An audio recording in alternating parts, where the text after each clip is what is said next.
Sedikit tentang seneng ya, al-farah ya. Dalam Islam seneng itu sudah ibadah. Jadi di antara ibadah terbaik manusia itu seneng. Jadi kalau analoginya kita dikasih rumah teman atau mertua atau guru atau siapa saja, hal paling menjengkelkan itu ya sudah dapat gratisan gerutu. Gerutu itu geremeng. Nah ini kita sudah pakai buminya Allah itu gratis, pakai airnya ya gratis, pakai oksigen ya gratis. Kok masih berutuh itu sudah jadi hamba yang nggak bener itu. Jadi bayangkan kalau kita pakai oksigen bayar, pakai buminya bayar, pakai airnya bayar semua. Kayaknya kita tidak mampu membayar. Dan kita sama Allah hanya disuruh ikrar, disuruh sujud. Pentingnya ilmu satu bahwa itu akan menjadikan satu perilaku. Misalnya begini ya, dulu itu kiai-kiai Jawa zaman dulu itu berpatokan karena dulu pemerintahan Hindia Belanda, seorang lagi masih pemerintahan Hindia Belanda.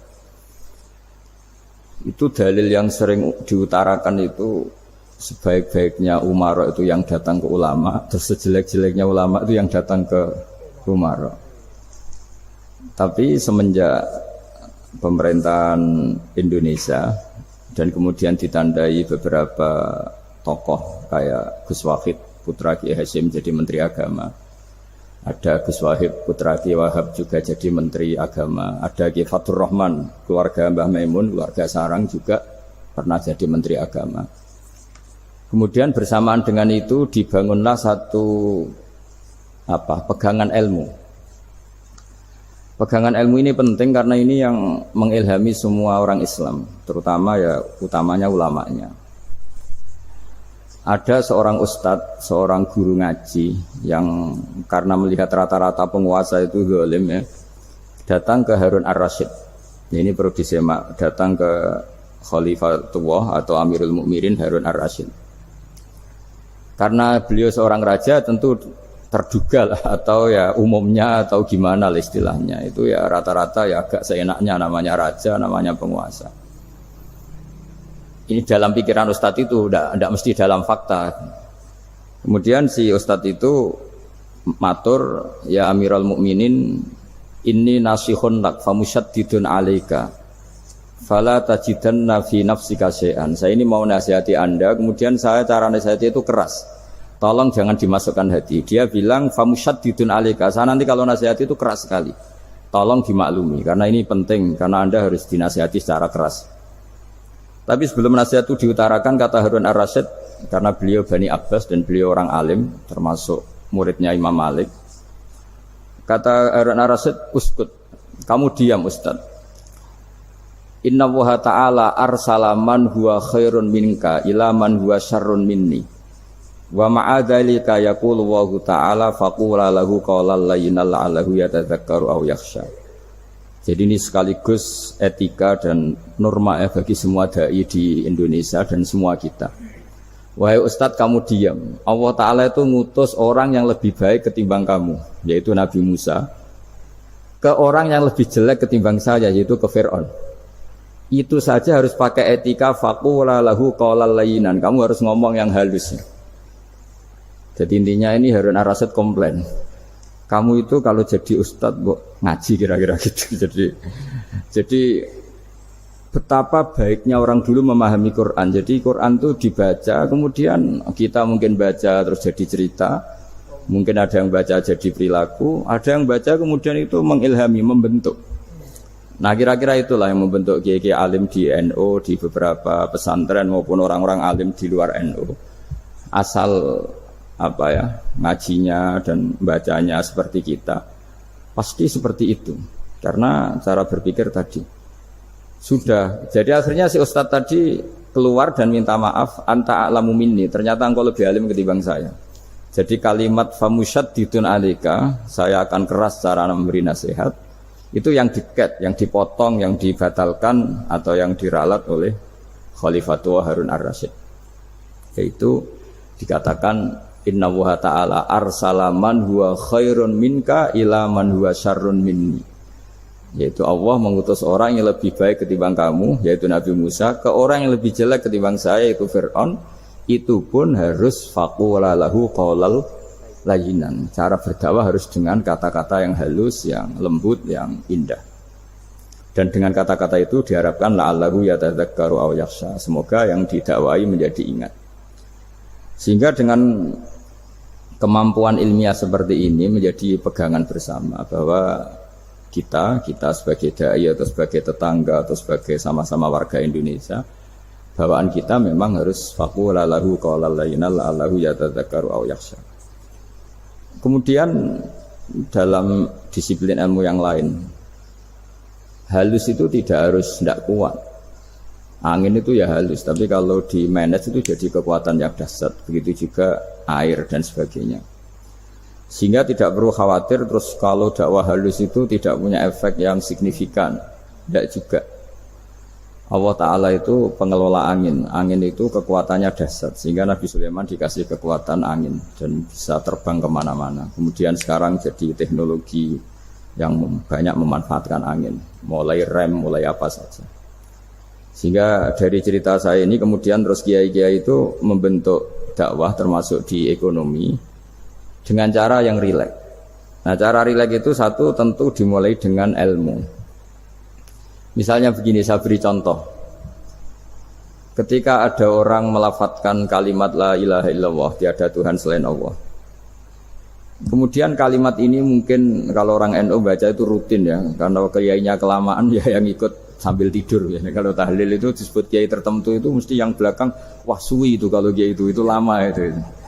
Nah kiainya juga karena jadi lakon ya kan lebih semangat karena pegang mic. Biasanya gitu di NU itu. Kalau khotib mesti semangat karena yang pegang mic, yang dengerin mesti ngantuk karena monoton gitu. Karena yang mendengerin sudah tahu pasti nyuruh baik meninggalkan yang jelek. Jadi ilmunya sudah disimpulkan dulu. Setiap yang tidur di masjid mesti tak tanya kenapa tidur. Ilmunya ada perkembangan, Gus, nyuruh yang baik, meninggalkan yang jelek. Tapi kalau ilmunya agak ada perubahan kan dengar semua pasti nyuruh yang jelek, meninggalkan yang baik. Karena watak manusia itu agak-agak suka fitnah, itu suka geger. Tapi kalau monoton itu mesti enggak itu. Tapi yang menjadi pegangan kita, saya ulang lagi, itu ilmu dulu. Saya ulang lagi itu ilmu dulu. Saya berkali-kali menyontohkan, kalau ada orang kafir, orang yang tidak bersyahadat 70 tahun, kemudian dia bersyahadat sekali saja di akhir hayatnya, itu kata Allah, qulil ladzina kafaru iyantahu yughfar lahum ma qad salaf. Katakan ke mereka yang kafir, jika dia mau bersyahadat, itu masa lalunya diampuni semua. Sehingga kedahsyatan kalimat ini luar biasa. Orang yang kafir 70 tahun saja, barokahnya la ilaha illallah ini, dosanya bisa diampuni semua. Nah kemudian karena ilmu ini tidak begitu populer atau kurang dipopulerkan atau kita sendiri kurang menghayati, sehingga la ilaha illallah itu lebih dianalisis cara lafadz ini, pelafatannya ada sanadnya ndak ya. Terus cara melafatkan bareng-bareng seperti itu ada tumpengan ini bid'ah enggak ya. Jadi pertanyaannya sudah tidak tentang keramatnya atau sakralnya atau fadilahnya la ilaha illallah, tapi sudah macam-macam. Wiridan cara seperti ini ada hadisnya enggak, legal enggak, terus ada sanadnya enggak.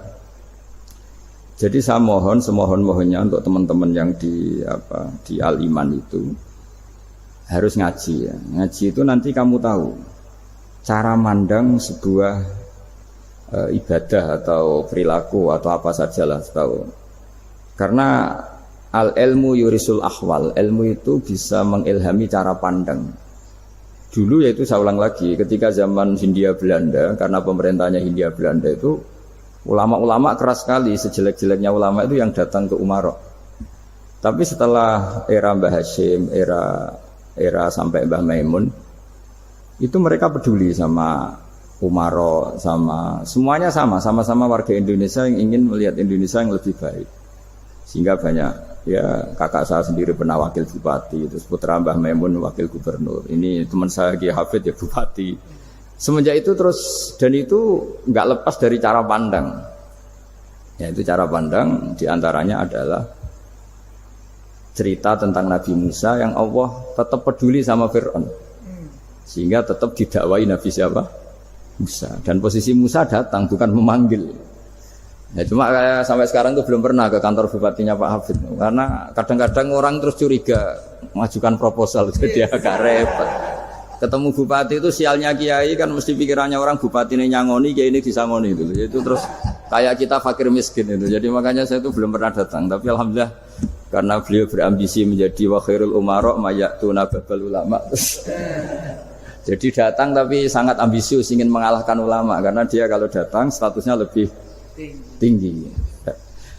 Ya tidak apa-apa ini tawaduk tapi niatnya enggak begitu tawaduk. Jadi datang. Makanya saya kemarin Yusuf Mansur pas datang Pak Ustadz Yusuf Mansur saya datang harus sekali saja. Kalau kedua kali ribet. Karena kalau beliau datang dia punya status tawaduk. Lama-lama yang didatangi jadi takabur. Saya jadi yang ahli neraka dia ahli surga. Saya akan rugi dong. Artinya rugi gue kehilangan teh, kehilangan kopi dia. Beliau berstatus tawaduk, saya berstatus takabur kan repot. Makanya saya berharap jangan datang lagi. Karena jadi repot itu jadi repot kan. Padahal saya kalau disuruh datang ke Jakarta kayaknya ya berat. Selain sibuk juga takut ganggu saya. Jadi saya sering di Jakarta tapi ya tadi jarang ya. Biasanya ngajarkan waktu hanya pas saja tidak kurang tidak lebih. Biasanya ngajar di pondoknya Pak Kures itu di Baitul Quran ya. Hanya ngajar santri-santri itu. Nah. Jadi pemahaman Quran dulu itu kata Imam Ghazali ini sekaligus karena ada Pak Ustadz Yusuf Mansur itu membaca Quran itu membaca bukan bercerita. Kalau kamu membaca seperti ini kunta qori'an kamu pembaca itu yang mengambil pelajaran. Tapi kalau kamu hanya cerita itu namanya kunta hakian. Sebenarnya Anda tidak membaca Quran, tukang cerita. Misalnya tadi cerita Nabi Musa datang ke Fir'aun. Itu kalau kamu hanya cerita, wah dulu itu ada orang namanya Fir'aun didakwai Nabi yang namanya Musa. Ya itu namanya tukang cerita. Kalau kamu pembaca tidak gitu. Betapa baiknya Allah. Orang sengawur Fir'aun saja inginnya Allah masih ingin diselamatkan dengan mengutus Nabi Musa kekasihnya. Itu namanya kunta qori'an. Kamu pembaca betul, bukan kunta hakian. Kamu tukang cerita. Begitu juga seterusnya tentang Quran ayat-ayat seterusnya. Sehingga yang diharapkan dari pembacaan Quran itu memang kita sebagai ahli baca, ahli mu'tabir ya, ahli yang ngambil pelajaran, bukan tukang apa? Cerita. Sehingga dulu ketika Sayyidina Umar radhiyallahu anhu ketika membuka Baitul Maqdis atau Baitul Muqaddas dan diajak syukuran, pesta-pesta makan itu. Beliau enggak mau. Ketika ditanya kenapa engkau enggak mau, alasannya itu langsung beliau baca Quran. Jadi saya punya sekian contoh. Saya ulang lagi, saya punya sekian contoh. Orang-orang dulu dengan Quran itu menyatu, bukan sekedar dihafal tapi menyatu. Sehingga bawaannya itu sudah Qurani, sudah Qurani. Saya beri contoh pertama Rasulullah SAW, nanti Umar kedua. Rasulullah itu pernah enggak makan sampai 3 hari. Terus ditanya oleh sahabat, lalu kekuatan engkau bisa hidup apa? Terus menghentikan al-aswadani, maksudnya itu tamar dan air, hanya makan kurma dan air. Tapi beliau tidak ketemu roti atau tidak ketemu nasi lah kalau orang Indonesia. Ketika hari ketiga dikasih makan oleh sahabat, dipotongkan kambing, kemudian baru makan 3 lukmah, kira-kira ya 3 asupan nasi, berhenti. Padahal sahabat yang lapar sama dengan Rasulullah itu membayangkan Nabi itu sampai kenyang, sampai apa. Tapi ketika ditanya, seperti ini pun nanti ada hisabnya. Walatus alunna yauma idzin anin naim. Jadi acara makan-makan gini itu nanti ada hisabnya. Nabi nangis. Akhirnya sahabat nggak jadi nerusin makan. Jadi ketakutan orang dulu sama ketika Sayyidina Umar dijak pesta ketika memenangkan Baitul Maqdis itu. Inna wa ta'ala ayyara qauman. Allah itu mengkritik sebuah komunitas kaum karena apa? Adhabtum thayyibatikum fi hayatikumud dunya wastamta'tum biha. Kamu adalah orang-orang yang jatah nikmat kamu sudah kamu habiskan di dunia. Adhabtum itu kalian habiskan jatah kenikmatan kamu di dunia. Wastamta'tum biha, kamu di dunia sudah berpuas-puas. Maka jatah Anda sekarang di akhirat habis. Sehingga Sayyidina Umar enggak mau pesta-pesta karena takut jatah nikmatnya habis. Kata beliau terus astabqi thayyibati, akan saya sisakan sisi-sisi kebaikan saya supaya tidak habis. Corong Jawa itu aja dientek-entekno biar jatahnya mas. Sehingga di dunia kiai itu ya meskipun saya akrab bupati, akrab mungkin wakil gubernur, saya itu ya jarang ketemu. Karena kalau orang Jawa bawaannya ketemu ya makan-makan, guyon-guyon. Nak keterusan ras demul buswargo. Makanya saya pastikan Pak Yusuf Mansur ke sini tidak akan saya jamin, biar aja, biar jatahnya masih. Jadi ini bukan karena saya bakhil, biar jatahnya masih. Ya, jadi itu ilmunya kiai.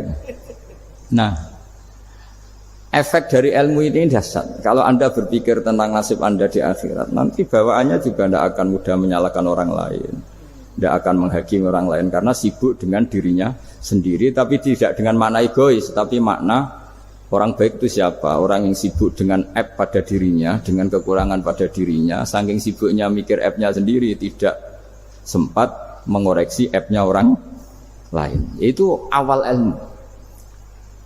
Ilmu itu tidak dimulai dari larangan. Kalau larangan karuan, tidak termasuk ahli surga, orang yang suka mengadu domba, tidak termasuk orang baik yang cari kesalahan orang lain. Itu namanya pelarangan. Tapi ilmu itu di atas nahi, di atas pelarangan itu. Kamu punya kesadaran bahwa kamu itu yang penting selamat dulu, jangan memikirkan orang lain. Dengan makna bukan egois, tapi dengan makna supaya tidak menyalahkan orang lain. Nah, saya termasuk ya boleh dikatakan kiai lah, yang paling fanatik bahwa semuanya itu harus dimulai dari ilmu. Ya saya ulang lagi, dimulai dari ilmu. Nah, dari sini kemudian saya berharap Indonesia menjadi damai, menjadi baik. Itu bukan karena kita baik-baik banget, ya tidak mungkin kita ada nabi, tapi karena sudah sibuk dengan memikirkan kesalahan diri sendiri. Sehingga misalnya kita baca Quran, Rabbana zalamna anfusana, lalu kita langsung ingat betapa hubungan kita dengan Allah itu harus ikrar dulu, merasa zalim dulu, merasa salah dulu. Nah, kalau semua orang merasa salah di depan Allah itu mesti bawaannya enggak mudah menyalahkan orang lain, karena kita bilang Rabbana zalamna anfusana. Nah, itulah ilmu-ilmu yang mungkin banyak pembaca Quran tapi hanya baca, atau kalau baca ini tok disebut al-haqi, ahli cerita. Yang dibutuhkan tuh al-qari', pembaca kemudian mu'tabir, kemudian mau beriktibar. Seperti yang dilakukan tadi Harun Ar-Rasyid tadi. Inna wa ta'ala arsala man huwa khairun minka ila man huwa syarrun minni. Wa ma'adzalika yaqulu wa ta'ala faqula lahu qaulal layyin. Ini kamu tidak usah memaksakan musyaddid keras sama saya, karena Allah Ta'ala telah mengutus orang lebih baik ketimbang kamu, yaitu Nabi Musa, ke orang yang lebih jelek ketimbang saya, yaitu Fir'aun. Itu saja harus beretika. Faqula lahu qawlal layyina la'allahu yatadzakkaru aw yakhsha. Dan alhamdulillah bawaan kita sebagai orang timur atau orang Jawa itu kalau mau ngandani orang itu halus sekali. Di antara bentuk kehalusan kata-kata diceritakan di ayat lain ketika Nabi Musa ketemu Fir'aun. Dawuhnya begini, fakul apa itu yang di juz 30, yang juz di juz 30 ini yang bagian dari, kan tadi hanya fakul lahu qaulal layyinan. Lahu qaulal layyinan itu bentuknya apa? Ya, bentuknya apa? Itu Nabi Musa disuruh ngendikan sama Fir'aun. Apakah kamu mau saya nasihati? Fakul halaka ila antazakka. Halaka itu pilihan, hal itu istifham, laka itu otoritatif. Jadi betapa santonya kalimat itu, fakul halaka ila antazakka.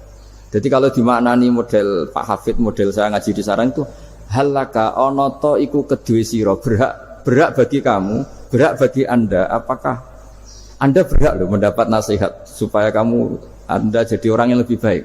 Halaka ila antazakka. Jadi tidak kalimat perintah, tapi kalimat pilihan. Apa engkau mau saya beri nasihat? Wahdiyaka ila rabbika fatakhsha. Dan saya beritahu kamu tentang Tuhan, dan kemudian kamu menjadi orang yang baik, fatakhsha, orang yang punya khasyah, punya. Jadi kayak apa kalimatnya itu? Napa jenengan kersa? Itu kalau orang Jogja, orang-orang daerah-daerah yang pernah nyuguhi tamu itu kan, ayo makan-makan, itu kan kayak tamunya itu kelaparan. Masa Pak Yusuf Mansur kelaparan? Tidak mungkin kan. Masa Ustaz terkenal kelaparan kan tidak mungkin itu. Monggo, nopo jenengan ngersakno.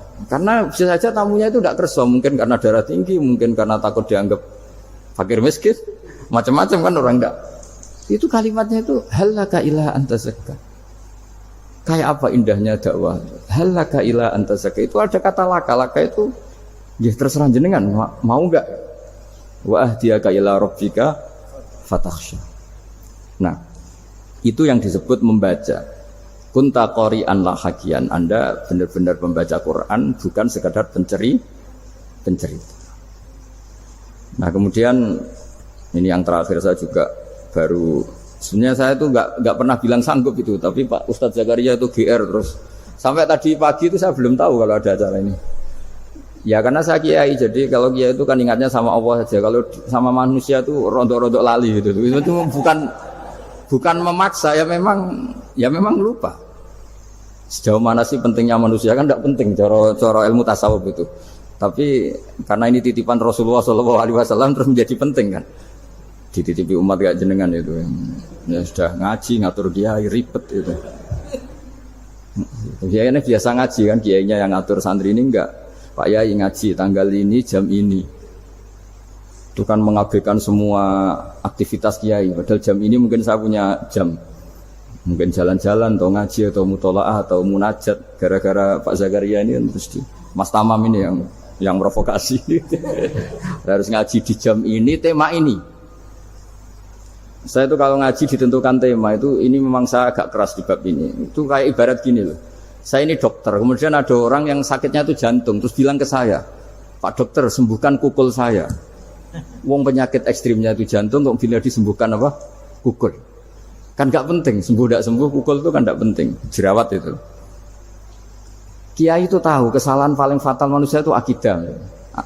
Jadi kadang-kadang mintanya ilmu yang tidak akidah, yang gak penting. Jadi kadang-kadang kiai itu ya digurui betul kalau di Indonesia itu. Misalnya ini tidak nyindir loh, memang marah betul kalau di bab-bab seperti ini. Tapi ini biar jadi ilmu masif, ilmu yang general. Saya ulang lagi ya, Anda jadi dokter, tahu pasien Anda ini penyakit jantung kronis atau sudah fatal lah sudah. Terus orang itu bilang, Pak Yai, itu Pak dokter, tolong obati kulit saya supaya tidak jerawatan. Kamu bilang ini orang aneh enggak? Aneh kan? Nah, kiai juga gitu. Saya sering itu ada orang mau haji gitu. Gus doain saya jadi haji mabrur. Pernah belajar haji Pak? Dereng. Mungkin enggak orang belum belajar nyupir terus kemudian minta didoain. Gus saya mau nyupir doain selamat. Mau nyupir aja enggak bisa kok minta doa selamat. Harusnya urutannya kan belajar dulu baru minta doa.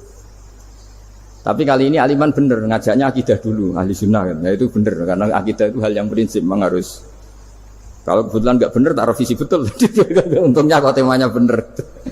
Jadi saya mohon ke seluruh orang-orang yang mau ngaji ke kiai itu tema itu biar yang milih kiai supaya tahu prioritas yang harus benahin. Jangan tema yang kita yang milih. Jangan-jangan tema yang kita pilih itu tidak mendesak atau tidak penting. Ini bukan apa-apa. Ini saking ingin baik saya ya, keinginan baik saya supaya dulu zaman sahabat ya gitu. Kalau ada pertanyaan salah sama Nabi dibenerin, cuma Nabi terlalu bijak. Cara benerin tuh enak. Kalau saya karena tidak Nabi saja ya agak-agak kasar kan. Kalau tidak Nabi tidak wajib bener terus. Yang wajib bener terus itu Nabi.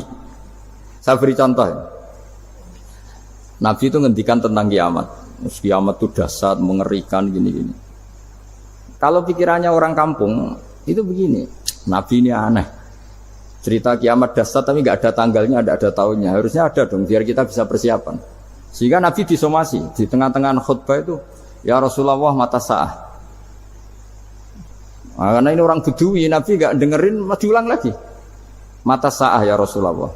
Ketika Nabi mengabaikan itu ada dua kelompok sahabat, yang satu bilang lam yasma, Nabi tidak dengar sehingga mengabaikan. Yang kedua bilang sami'a wa kariha, Nabi sebenarnya mendengar tapi tidak berkenan. Tapi diulang lagi ketiganya, ya Rasulullah mata sa'ah. Akhirnya Nabi jawab, mau tidak mau, karena kalau enggak ya dia, namanya orang Bedui ngomong terus. Nabi balik tanya, ya karena cara berpikir dia kalau kiamat itu jelas kapannya kan bisa persiapan itu. Paling enggak pas mau kiamat terus pas ngaji Quran apa kan bisa persiapan itu. Akhirnya Nabi balik tanya, ma'at tatalaha. Kalau kamu berani tanya kiamat, lalu persiapan kamu apa? Ya, terus orang itu bilang masyhur tuh, ma'adatullah kabira sholatin wala siyamin wala kadza wa kadza walakinni uhibbuka. Saya sebenarnya tidak punya persiapan ya Rasulullah, cuma persiapan banyak puasa ya enggak, banyak sholat enggak, tapi saya mencintai engkau. Terus masyhur itu jadi hadis paling legenda, almar'u ma'aman ahabba. Sebagian disebut anta ma'aman ahbabta. Ini kata semua sahabat yang di masjid. Si Bedui ini orang paling dibenci sahabat karena mengganggu Nabi saat khutbah. Tapi akhirnya ini menjadi orang paling dicintai sahabat karena barokahnya itu hadis itu keluar secara terbuka. Almar'u ma'aman ahabba. Sebagian riwayat yukhsyarul mar'u ma'aman ahabba. Nanti orang akan sowan sama Allah bersama orang yang mereka cinta. Itu sahabat-sahabat fama farihu ba'dal Islam farahahum biadal hadis. Mereka tidak pernah senang setelah masuk Islam sesenang hadis ini. Karena kita tidak perlu soleh-soleh banget, cukup nyintai orang apa? Soleh gitu. Makanya saya sekali bilang itu ya, kadang-kadang saya jadi orang alim itu ya rugi. Ruginya tadi. Misalnya ya, untuk menjadi orang alim kan harus hafal Quran, ngaji Bukhari, Muslim, Ikhya. Ternyata pengumuman kedua orang nggak bisa apa-apa. Gelombang kedua para pecinta, waduh, itu kan repot ya. Jadi